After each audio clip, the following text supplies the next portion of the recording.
Welcome back to Equal Time Soccer. This is Mark Pavratsky in the backyard, about to head into the Blackheart for this Minnesota Aurora matchup. We've got Matt on the ground. Matt, what are you seeing at TCO Stadium right now? Yeah, gates are open. Folks are in. I would say, maybe even 1,000 people here already. I think don't be surprised if it fills up. Who knows if they get all the way up to that 7,000 number, which they've sort of publicized as being their new maximum. Remember back in season one, it was just over 5,000 and they've just continued to test this venue. So I expect it to be full. All right. And then, we're coming off 8-0 win to start the season, back to earth with a 1-1 draw at River Lights. And I think we kind of took away of like, well, it's nice to have a competitive team added to the division. What'd you take away from that 1-1 draw? Yeah, it's just, I think that's the nature of the summer leagues. You're going to have these sort of stratospheres, these different tiers where, it's a team like Aurora that is investing heavily into player resources and doing a lot of training time, spending a lot of time together. And River Light is as close to that level in the division as you get for a peer. And then you play a team like, for example, the Dutch Lions or today against Racine, and it's just a little bit scrappier. I pulled into the stadium at 5:30 today and I was pulling in right behind two vans that Racine was pulling up 90 minutes before kickoff. Aurora never even travels on game day, so that just shows you sort of the differences. I think that River Light game, the goal was maybe a little bit unfortunate. Maya Nugent, go for commit, cuts across Donley and happens to hit her heel. Donley goes down, and then Nugent is a pro and actually finishes it. So that's how River Light gets on the board. But, those are going to be tough games. I think then right after that, we saw Chicago City take down River Light. And so to be honest with you, Aurora is in prime position. They had that tough result, but if they're able to grow from that, they'll be in control of their own destiny. Yeah, looking like, it's early too. It's tough to judge teams when they don't have their full squad and they're not really in rhythm yet. But looking like the early indication, like maybe a bit of a more competitive division compared to the years. If I was on ESPN, I would say Aurora down or opponents up. I would be like some like thing, but first take. But no, do you get a sense of that? What is your sense for how maybe the competitive balance is leveling out for the Heartland? I think when you and I talked the other day, you mentioned, Chicago City has been the biggest challenger to Aurora the past few years. They finished second. They made the playoffs last year, and Aurora and City faced each other in the playoffs. And then if you think of them maintaining their level, now River Light is here and they're, about that same level again. So if nothing else happened, but all you did was add River Light, you add a team that's capable of pulling off a result against Aurora like we saw. You still have a team like City that's able to get a result. And frankly, some of these other teams, we see the big score lines, but it doesn't mean all the results are going to be that way. We saw Aurora come away with a 1-0 win at Rochester last year. Don't be surprised if games like that happen. And so these big score lines are no guarantee. You have a team like Racine coming in, theoretically, on paper, this should be a big win for Aurora. But that's also why you have to play the game. They have to prove that they can go out and put those goals up. And in particular, can they do it early in the first half to set the tone for the game? Yeah, well, in the league is growing. They actually did lose a handful of teams, the W League, after last year, but added much more. There's 80 teams now. So, they added a lot in Texas and Florida. McLean did leave the W League, which I hadn't noticed until now. So that was a team that was traditionally a rival for Aurora. But I mentioned the number of teams because I do like that the W League does power rankings. It's a very American thing, but it gives you talking points. And now with 80 teams, it actually holds a little more weight, right? Because it's like being in the top 10, it says something. I think Aurora's maybe getting a little bit of credit for folks from their previous experience in the league, obviously, because just having one win and one draw, they're still ranked 10th. But River Light's got a lot of credit for drawing Aurora because they're listed as 11th and as a brand new team. Clearly, whoever are the people creating those power rankings, I think they publicized who it was last time. I know Liz Chandel was one of them. But yeah, River Light's obviously got a lot of respect for that. So people clearly are respecting what they're doing. Let's look to the next opponent, RKC Third Coast. Lost the first game to Chicago City 2-4, lost to Rochester 3-2 in a game that we were watching. What are you expecting out of them today as an opponent for Aurora?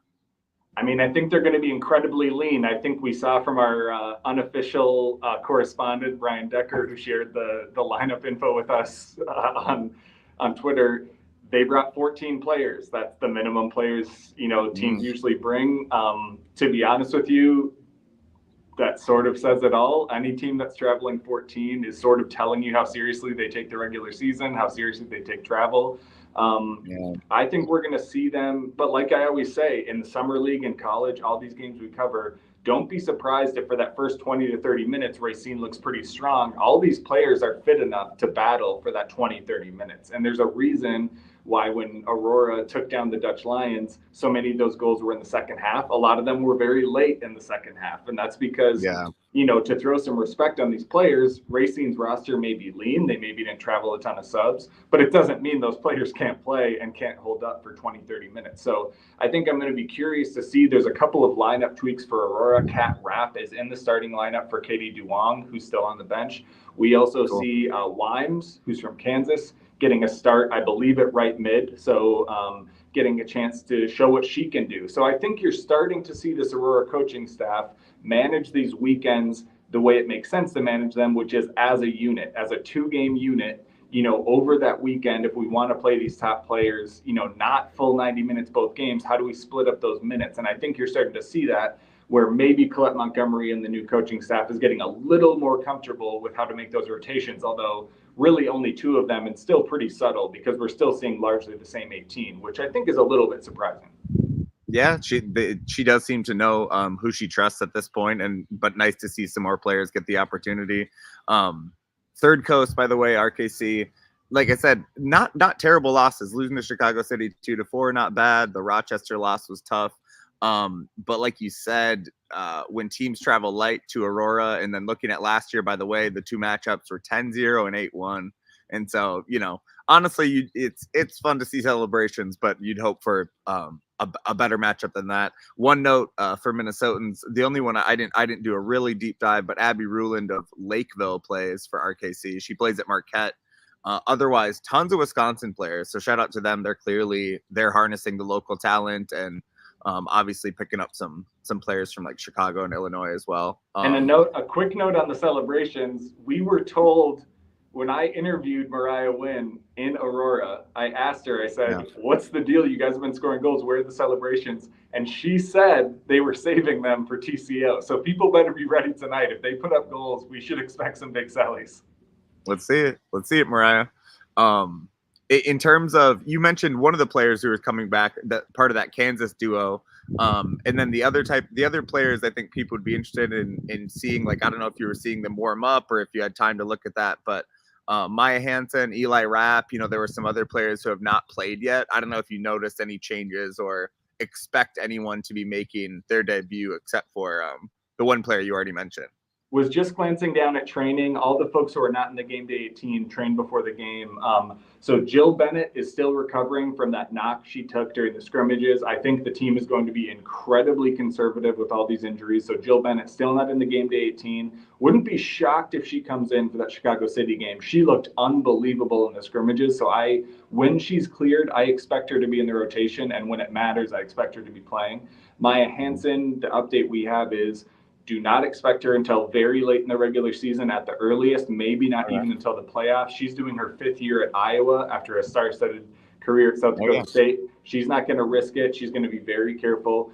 Eli Rapp, I probably expect back around the same time as like a Jill Bennett. She's not in the 18, but I would not be surprised if she's back for Chicago City on Sunday. I personally cannot wait to see Eli Rapp again. Rami Rapp is even more confident than ever. Kat Rapp is looking good. So Eli's the last one we're waiting for in that triplet set. Yeah, definitely. A shout out to the Aurora squad. They put together a lot of good pregame notes, and so it gives you kind of things to think of. I didn't realize we were down to this number, Matt, but there's only 4 Minnesotans on this squad. Name them. Yeah, we got Yelena Zbelic. We got Mariah Wynn. Let's see, we got some are kind of tricky because they played a long time here and stuff, so it's like they would seem like Minnesota, and not all of them play in Minnesota. We got Maya Hansen as the 3rd. Yeah. And then she's maroon and gold. She was maroon and gold. Of course we got Lydia Rupert. Yeah, so down to only 4. So yeah, we are no longer a Mighty Ducks 2. That's absolutely not. It might be, it's something else. But and I wanted to ask you too, who do you think, I mean, the 8-0, it's tough to take a lot from the 8-0 win.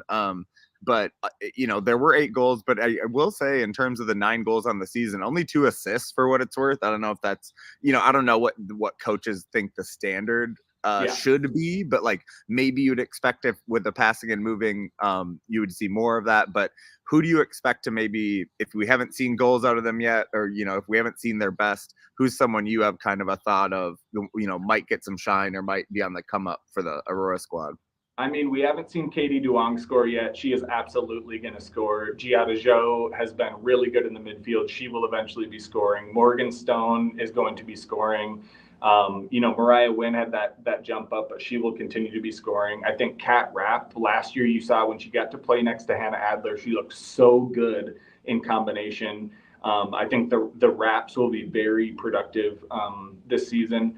And I wouldn't be surprised if you even see maybe some set piece stuff from the center backs or the outside backs.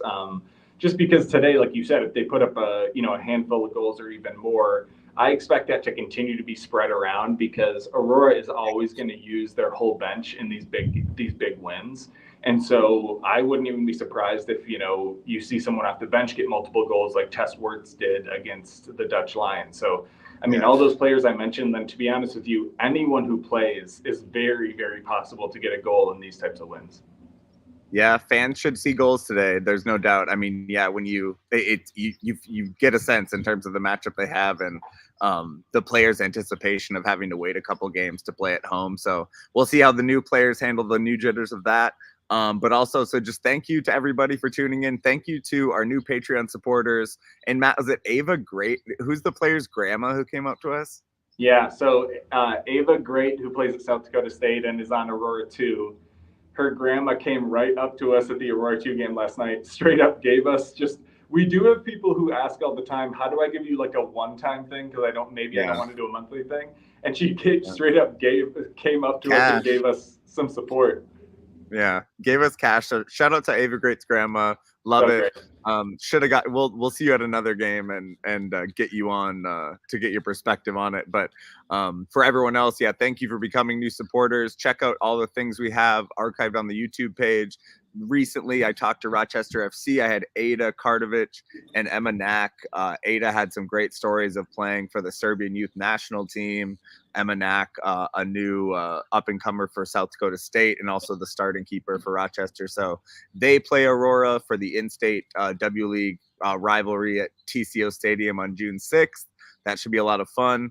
Everybody stay tuned to Equal Time for the content on the game, and then come into Blackheart for the post game. I'm sure we'll have some fans hanging out after the bus. All right. Thanks, Matt. Thanks, guys.